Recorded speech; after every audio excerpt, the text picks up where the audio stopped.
Hi, welcome to Bad Movie Reviews.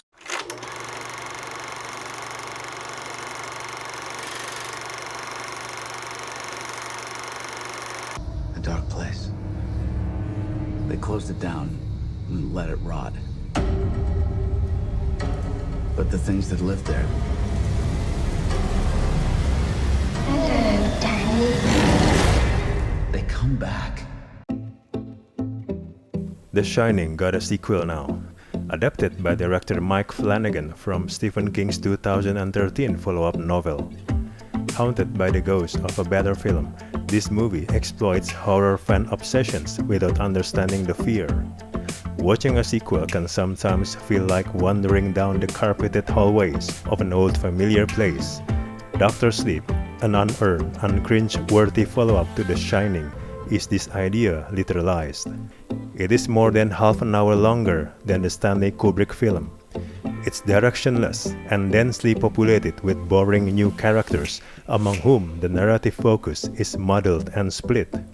Your attention is distracted from the central figure, who might otherwise have been an actual object of fascination.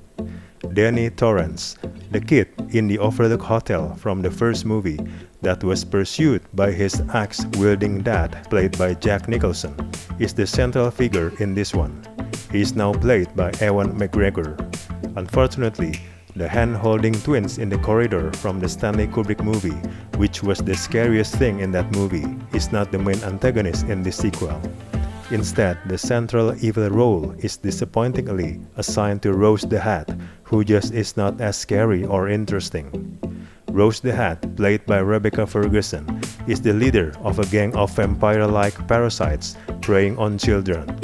They inhale the life force steam from their horribly slaughtered young victims.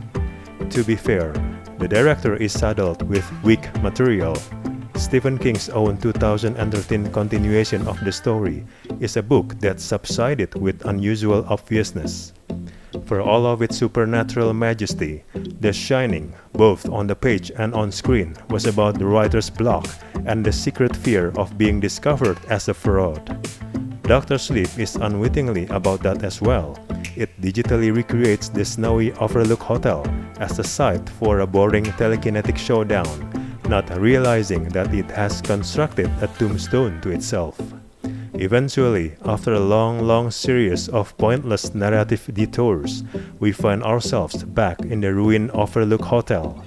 There's a chill found there, obviously, especially when we see the hole in the wall made by Jack Torrance's axe in the first movie. But it is almost cancelled out by the realization that everything before it has been a bit redundant. Despite some big moments, this seems cumbersome and unnecessary, a dimming of the original. A worthless sequel.